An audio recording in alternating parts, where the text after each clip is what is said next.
O Tribunal Superior de Xustiza de Galicia confirma a condena de 4 anos de cadea a un veciño de Outes por intento de homicidio. Os feitos aconteceron en xullo do 2022 na estrada da praia de Broña. O acusado atropelou co seu coche a un veciño co que mantiña frecuentes conflitos. Que tal, saúdos? O autor recolle que o acusado actuou con evidente ánimo de matar á víctima. De contado, máis datos, antes titulares. A Xunta destinará máis de 7 millóns de euros a compensar os paros temporais dos mariscadores de varias zonas de Galicia. Vanse beneficiar destas axudas con cargo ao Fondo Europeo Marítimo e de Pesca os serrañeiros do Libre Marisqueo de Arousa, da Confraría de Noia e de varios pósitos da ría de Pontevedra. Os períodos de paro foron pactados coas propias confrarías. O Concello de Pontevedra ofrecerá á Xunta 7 parcelas en diferentes puntos da cidade para que valore a construción de vivenda pública. Os terreos suman un total de 16.000 metros cadrados que, segundo os cálculos do goberno local, poderían acoller ao redor de 170 novas vivendas, unha medida que podería contribuir a conter os prezos do mercado na cidade.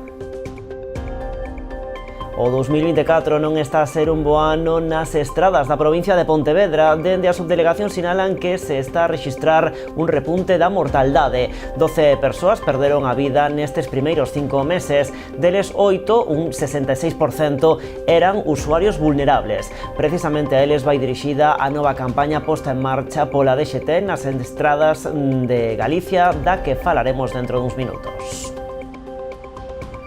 17 bandeiras azuis ondearán este verán nas praias de Sanxenxo. O Concello revalida o seu liderado estatal mantendo o distintivo nos areais que xa o tiñan o ano pasado, onde se incrementa o número de bandeiras no municipio de Poio. A de Cabeceira sumarase este ano a da praia de Xiorto, en Raxó, que a perdera nas últimas convocatorias. No Barbanza, esta tempada estreará distintivo a praia de Lombiña Cabío, na Pobra. E Cabo de Cruz acollerá esta vindeira fin de semana o sábado e o domingo o Campeonato Territorial Norte de Trainerillas. A proba organizada polo Club de Remo Cabo de Cruz e a Federación Galega de Remo reunirá na localidade a máis de 700 remeiros de diferentes categorías chegados de clubes das provincias da Coruña e de Lugo. Todo isto e moito máis aquí nas Novas do Día en Canal Rías Baixas. Comezamos.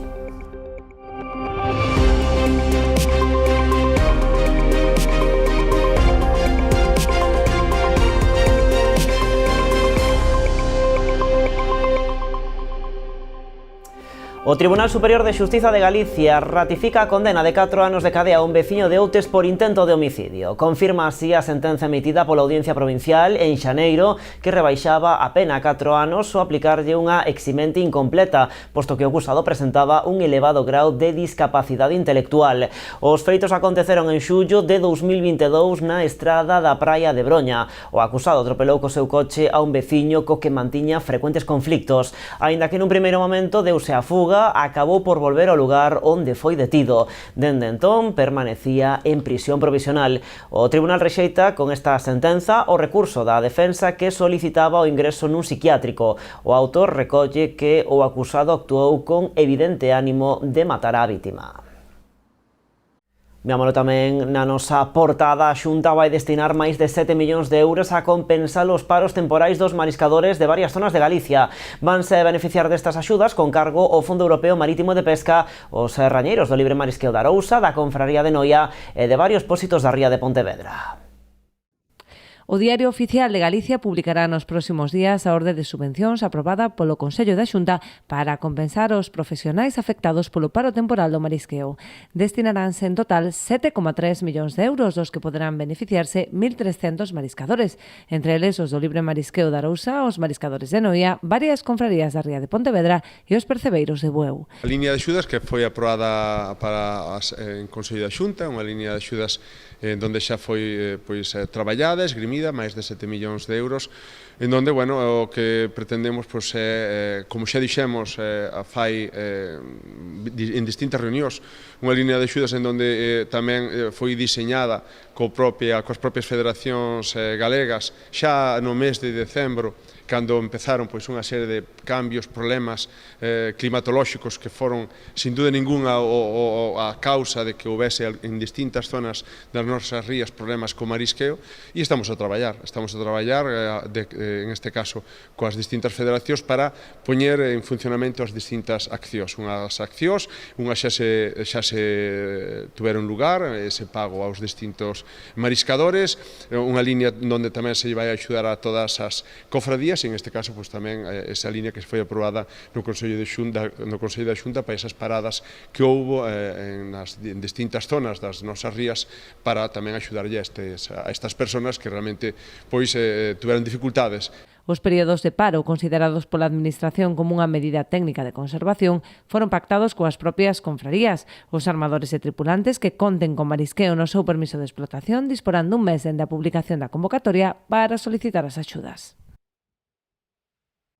Bueno, ademais das axudas ao sector produtivo, dende a Consellería do Mar seguen a apostar pola posta en valor da cultura mariñeira de Galicia. Alfonso Villares visitaba esta mañá o Museo do Mar de Noia, que puxo como exemplo do labor dos GALP na recuperación do patrimonio pesqueiro e industrial da vila.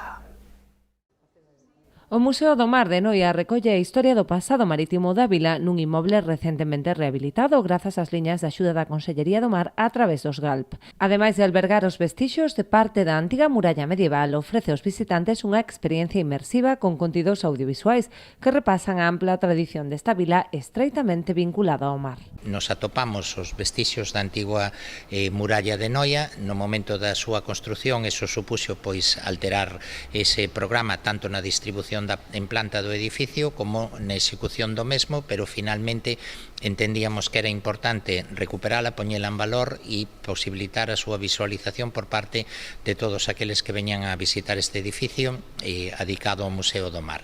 Nesta planta baixa pois hai esa posibilidade, aparte de escoitar as proxeccións que nos fan unha descripción sobre que a historia marítima de Noia. No seu percorrido polo espazo museístico, Alfonso Villares puxou como exemplo dos obxectivos que persegue o Plan de Cultura Marítima de Galicia, aprobado o ano pasado para dotar dun marco común ás infraestructuras patrimoniais ligadas ao mar. No seu momento xa aprobamos o ano pasado o Plan de Cultura Marítimo de Galicia, que é un plan único, pioneiro en toda Europa, un plan onde en él se pretende articular e unificar todas as infraestructuras patrimoniales vinculadas ao mar que ten a nosa terra.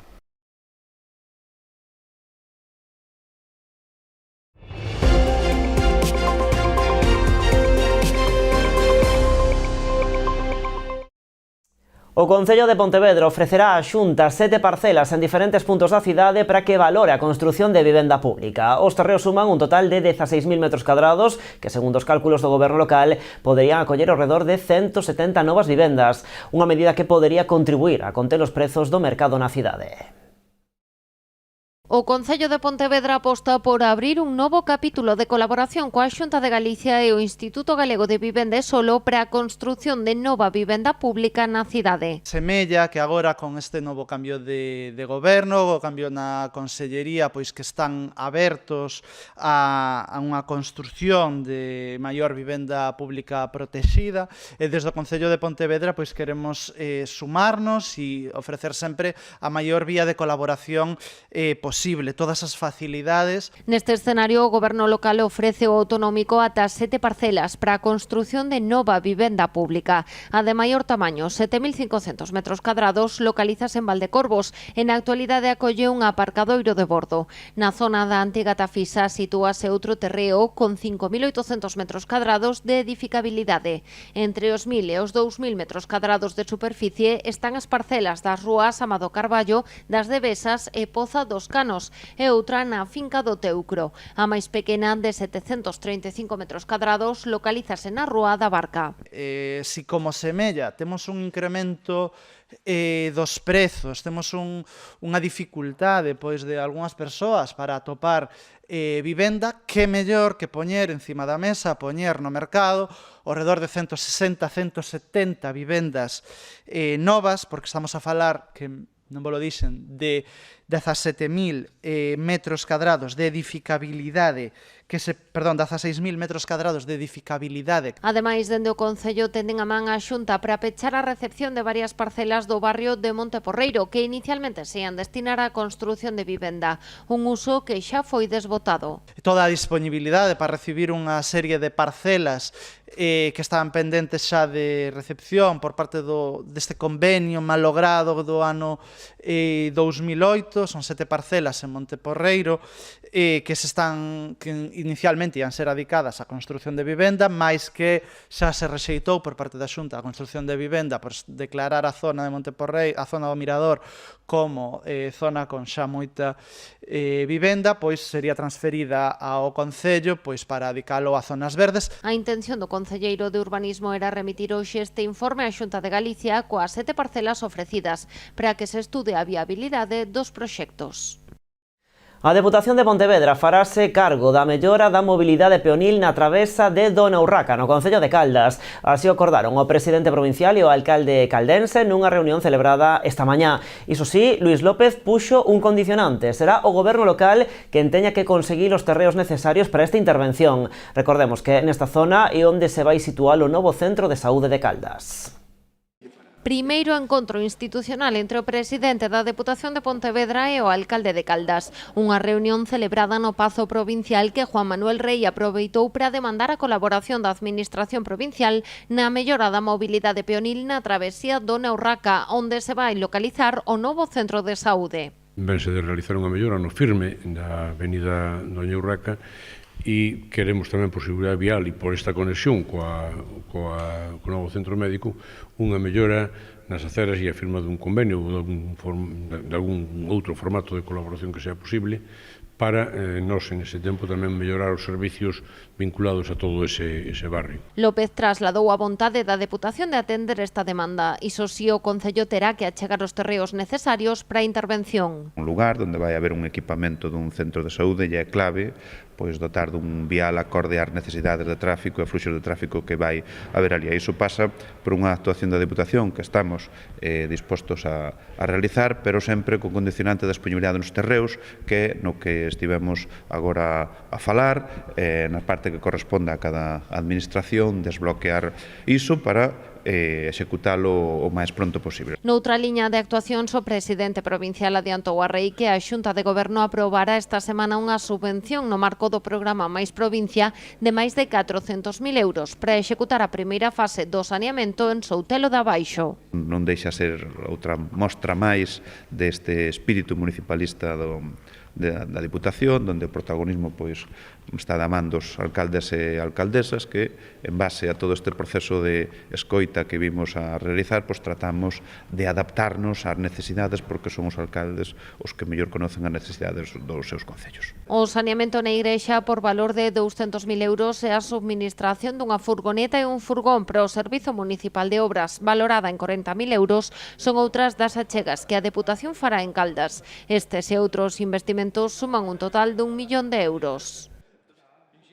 En Vilanova están en marcha os traballos de reasfaltado da estrada provincial das Sinas, unha obra que se converteu no seu día nun dos cabalos de batalla entre o goberno local e a Deputación de Pontevedra, que presidía daquela Carmela Silva. Esta mañá destacaron que o investimento agora é maior do que tería sido hai 8 anos, porque daquela abondaba só cunha pequena reparación, fronte á intervención que agora se está cometendo.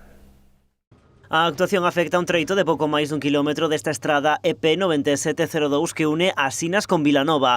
Unha intervención urxente dende a Deputación e Concello que supón un investimento de 200.000 euros nun dos principais accesos á vila. O compromiso é que esta carretera, que esta entrada a Vilanova de Arousa nos próximos meses xa hai varias actuacións previstas, vai ser unha entrada digna un pobo turístico como é Vilanova de Arousa. A verdade, xa se están facendo tipos de actuación e nos próximos meses vamos ter máis noticias do que a entrada a Vilanova. Esta estrada foi unha das que xerou friccións entre o goberno local e a anterior Deputación de Carmela Silva. O alcalde hoxe lamentaba o tempo perdido. 8 anos dixo no que esta estrada estivo en mal estado. Apunta ademais que o feito de non tela reparado daquela implica que agora o gasto sexa maior.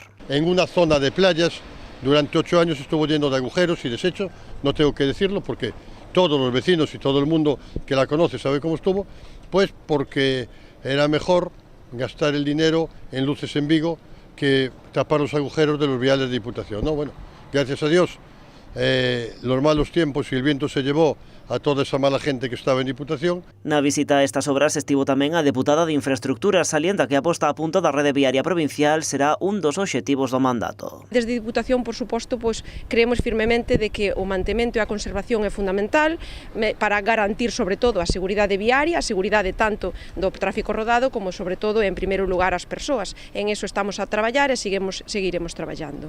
E avanzan tamén que nos vindeiros días haberá novidades para a mellora da estrada de Baión. Sanxenxo revalida o seu liderado con 17 bandeiras azuis que van ondear este verán noutras tantas praias. Ampliamos despois da publicidade.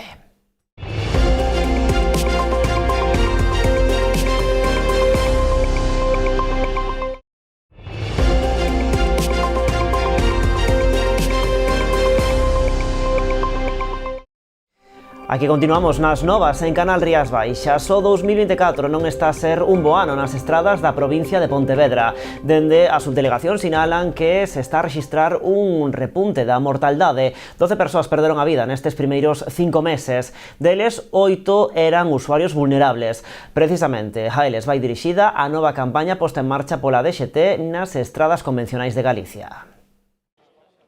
O 2024 non está a ser un bo ano nas estradas da provincia de Pontevedra. Nestes primeiros meses xa son 12 as persoas que perderon a vida na rede viaria pontevedresa. Ciertamente los datos que llevamos en estos primeros 4 meses del año 2024 son negativos, bastante negativos. En la provincia de Pontevedra nos encontramos con 16 fallecidos hasta el día 6 de mayo. Esto significa el 50% del total de fallecidos del año pasado, es decir, que estamos prácticamente en una situación de un 66% de incremento frente al año pasado. A cifra supón un crecemento importante respecto dos datos medios dos últimos anos. Ademais, o 66% das persoas falecidas, 8 das 12, eran usuarios vulnerables. 4 motoristas, 2 usuarios de ciclomotor e 2 peóns. Se trata también de este llamamiento, por lo tanto, a la prudencia de estos usuarios vulnerables, en términos del uso de casco de forma correcta, en el caso de los peatones del uso de prendas reflectantes, de utilizar el carril izquierdo, el arcén izquierdo de su marcha, en fin, de hecho los dos peatones, las dos mujeres que fueron atropelladas y que fallecieron, pues circulaban por cunetas tanto en una vía autonómica como en la Vigo 20 sin ningún tipo de elemento reflectante y de noche, ¿no? Precisamente os usuarios vulnerables das estradas convencionais aos que se dirixe a campaña posta en marcha pola DXT en Galicia. Estará operativa ata o vindeiro domingo 12 de maio. El lema de ser visibles y hacerse ver, o sea, ver y hacerse visibles, no solamente por ellos mismos, sino también para el resto de usuarios de las vías que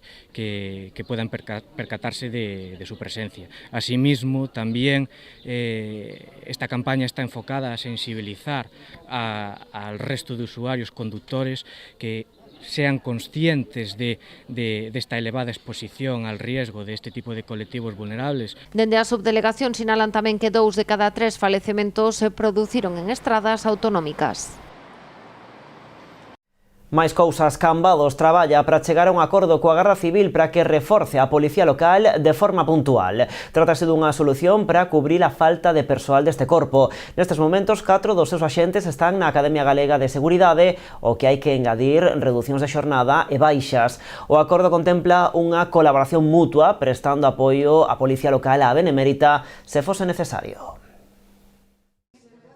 A falta de persoal na Policía Local de Cambados leva o Concello a buscar fórmulas para evitar que queden quentas sen cubrir, como xa ten pasado nos últimos meses. O Goberno local agarda pechar coa Garda Civil un acordo que permita que os axentes da Benemérita cubran as ausencias da Policía Local. Trataríase, explica o alcalde, dun apoio mutuo. Para que se podan complementar os servicios que deixen vacíos os outros. tamén no cuartel da Guardia Civil hai baixas de axentes, entón tamén en algunha ocasión a Policía Local terá que colaborar en asuntos que non sean estrictamente da súa competencia, non? Como falamos, por exemplo, de un accidente de tráfico fora do casco urbano, pois a Policía Local colaborará coa Guardia Civil, ou ao revés, que sexa un accidente de tráfico en casco urbano onde lle corresponde á Policía Local, pois se non hai Policía Local que sea a Garda Civil a que interveña. A Policía Local ten nestes momentos 4 axentes na Academia Galega de Seguridade debido a un proceso de funcionarización. Hai tamén reducións de xornada e baixas puntuais, unha situación que leva a que queden quendas baleiras. Temos agora mesmo 4 axentes da Policía Local que están de novo na Academia por un proceso de funcionarización, eran interinos e agora ao funcionalizar teñen que pasar pola Academia, polo tanto temos 4 efectivos menos, sumados tamén a unha reducción de xornada de outro axente e algunha baixa que hai de vez en cando, pois fai que sexa difícil completar os cuadrantes. Entón estamos priorizando ter policía todas as mañás e hai algunha tarde que quedamos sen turno.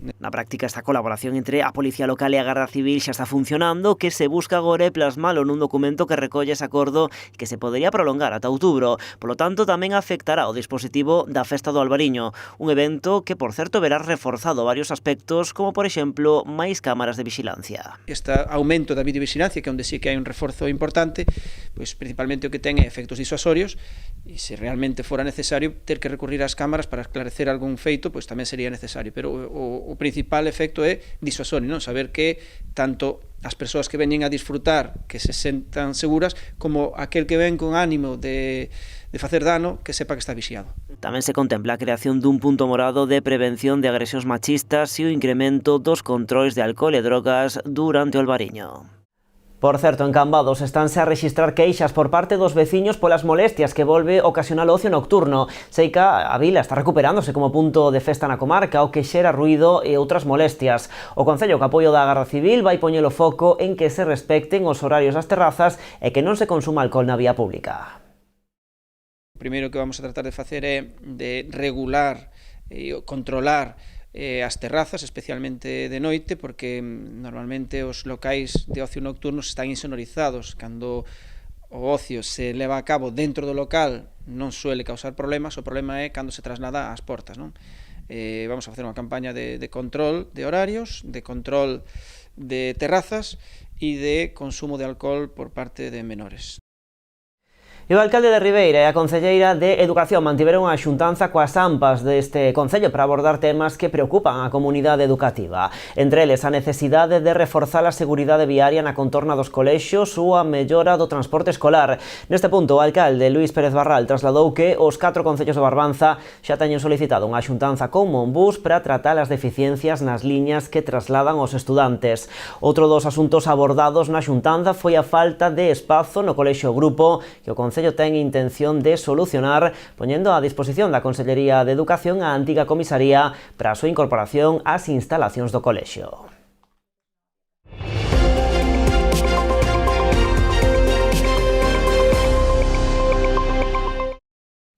17 bandeiras azuis ondearán este verán nas praias de Sanxenxo. O Concello revalida o seu liderado estatal mantendo o distintivo nos areais que xa tiñan o ano pasado, onde se incrementa o número de bandeiras e no municipio de Poio. A de Cabeceira sumarase este ano a da praia de Xiorto, en Raxó, que a perderan nas últimas convocatorias. Ademais, a illa mantén tamén as dúas bandeiras, a de Area da Secada e o Bao, e Vilagarcía nos areais do Campanario e a Compostela. No Barbanza, esta tempada estreará distintivo a praia de Lombiña Cabío, na Pobra. Pola contra, perde a bandeira o areal ribeirense de Coroso. En canto aos portos deportivos, a metade das concedidas na provincia de Pontevedra estarán en Sanxenxo. O Concello consegue 6 para o Real Club Náutico e o Club Náutico de Porto Novo e tamén para o Porto Deportivo Xoán Carlos I. Tamén revalida o seu distintivo o Porto Deportivo de Pedras Negras en San Vicente do Mar, no Grove. No Barbanza, a bandeira ondeará no Real Club Náutico de Portosín, en Porto do Son. Entre os centros galardoados están o Centro de Interpretación das Telleiras en Sanxenxo, o Centro de Interpretación da Conserva na Illa da Arousa e a Casa Museo de Colón, en Poio. En total, Galicia terá este ano 114 praias con bandeira azul, situándose como a terceira comunidade autónoma con máis galardóns que recoñecen a súa calidade. Cambiamos de asunto. Outes acaba de celebrar un pleno extraordinario que tiña como finalidade nomear o mestre e músico local Domingo Barreiros como fillo predilecto da localidade. Foi un acto sinxelo e emotivo que se desenvolveu na Casa da Cultura. O deste pasado sábado foi un acto de xustiza co que o Concello de Outes quixo homenaxear a figura de Domingo Barreiros en recoñecemento á súa contribución no ámbito musical e educativo, como sinalou o propio alcalde, Manuel González, durante o pleno extraordinario no que se lle fixo entrega do título de fillo predilecto de Outes. Para min, como alcalde do Concello de Outes, é unha honra presidir hoxe este acto de entrega do nomeamento e a medalla que acreditan o título de fillo predilecto do noso municipio a don Domingo Barreiros Lago. Confeso que non tive a sorte de coñecer e de tratar de forma estreita a don Domingo, se ben, como tantos veciños e veciñas do noso concello, souben do seu bo facer en distintos eidos na vida social pública do noso concello. Souben, en primeiro lugar, da súa labor, da súa gran labor como mestre, posto que eran moitos os meus compañeiros e compañeiras do Colexio do Portero de Ron que tiveron a sorte de ter como profesor na Escola da Moa do Freixo a don Domingo. Foron 25 anos que, sen dúbida, deixaron unha pegada indeleble en moitas xeracións de rapaces e rapazas do Freixo que logo continuaban os seus estudos no antigo Colexio do Portero de Ron. En nome do homenaxeado interviu a súa filla Belén Barreiros, que agradeceu ao Concello a realización do acto. Grazas a todas e todos por facer o posible e por acompañarnos neste día tan especial. Grazas á familia que nos acompaña hoxe, a todas as persoas aquí presentes e tamén as persoas que non puderon asistir, pero que sabemos que están con nós. Solamente me queda pedir un último favor. Non deixedes nunca de cantar nin de lembrar o noso don. No homenaxe tamén participou a coral Francisco Añón, unha das moitas agrupacións que o propio Barreiros dirixiu ao longo da súa vida, que se encargou de abrir e pechar este emotivo acto. Imos agora con deportes, falamos de remo porque Cabo de Cruz acollerá esta vindeira fin de semana, o sábado e o domingo, o Campeonato Territorial Norte de Trainerillas. A proba está organizada polo Club de Remo de Cabo de Cruz e a Federación Galega de Remo e vai reunir na localidade a máis de 700 remeiros de distintas categorías chegados de clubs das provincias da Coruña e Lugo. O remo volverá a ser protagonista esta vindeira fin de semana en Barbanza, coa disputa en Cabo de Cruz do Campeonato Territorial Norte de Trainerillas. Será en 2 xornadas. O sábado desenvolveránse as clasificatorias e o venres as finais. Na proba tomarán parte máis de 700 remeiros de distintas categorías, chegados de clubs das provincias da Coruña e Lugo. É unha regata a 2 xornadas na que compiten os clubs da zona norte, que inclúe a Coruña e Lugo, e como ben dixen a 2 xornadas, unha de clasificación e a domingo a de final, na que se disputará a bandeira. Este ano, como novidade, está a inclusión da categoría cadete. É unha novidade que inclúe a FEGAR para promocionar as categorías base, dar un alento máis aos rapaces, e esperemos que teña resultado a longo plazo. A distancia a vencer son 3.500 metros, repartidos en 4 longos para as categorías absolutas masculino e femenino, e tamén o mismo para xuvenil masculino e femenino. No caso dos cadetes, farán a mitad da distancia, que serán 1.750 metros, repartidos en 2 longos. Os 4 primeiros clubs obterán clasificación para o Campeonato Galego da Especialidade. Que é clasificatoria tamén para o galego. Das 5 embarcacións que compitan por categoría na final, pois 4 pasarán ao Campeonato Galego. Dende o Concello, que colabora co Club Crucense na organización da regata, destacaron a importancia desta competición, animando aos veciños e forasteiros a asistir a animar ese día aos remeiros. Espero que sean 2 xornadas de deporte de éxito, que o tempo acompañe, que a xente, os veciños e as veciñas de Boiro e de outros sitios, de outros lugares da contorna daqui de Barbanza podan disfrutar dunha xornada de deporte, de remo e de festa, non? Que para iso o deporte, para unir e para celebrar, e que todos disfrutemos dunha boa xornada este fin de semana, como non penso que non vai a ser de outra maneira, así será. O domingo, antes das finais, disputaránse tamén as bandeiras de veteranos, tanto masculina como feminina, patrocinadas pola firma Geal Sarrianxeira. E o Liceo de Noia acollerá este domingo o Campeonato Galego de Sabate, unha modalidade de boxeo baseada en técnicas de contacto moi controlado. Contará con máis dun cento de participantes de toda Galicia e unha ampla representación de competidores locais. Máis de 150 deportistas daránse cita este domingo no Liceo de Noia para participar no Campeonato Galego de Sabate organizado polo Club ITF.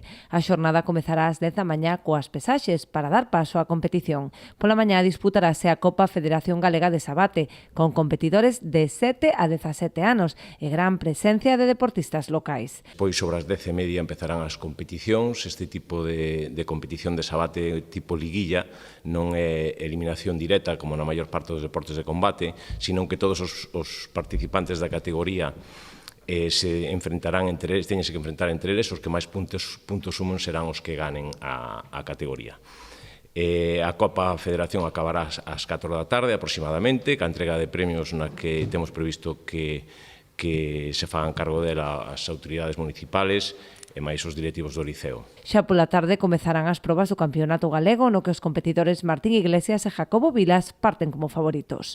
O prato fuerte da xornada, no que, pois temos dous competidores especialmente fortes para esta proba, que son o noso campeón Martín Iglesias e Jacobo Vilas, que son competidores moi experimentados, que xa conocen esta especialidade. De feito, Martín participou no Mundial o ano pasado en África e Jacobo conoce tamén moi ben isto, además que está moi experimentado en outras probas tamén, o sea que confiamos en que os seus resultados vayan a ser bons. Logo na proba junior temos un competidor, Antón Neo, que tamén é un competidor que está entrando con moita forza nesta categoría e confiamos tamén en que saque moi bons resultados. Dende o Concello quixeron agradecer a implicación do Club ITF que a través deste tipo de eventos contribúen a manter viva a gran afección polo boxeo e deportes de contacto existente na vila.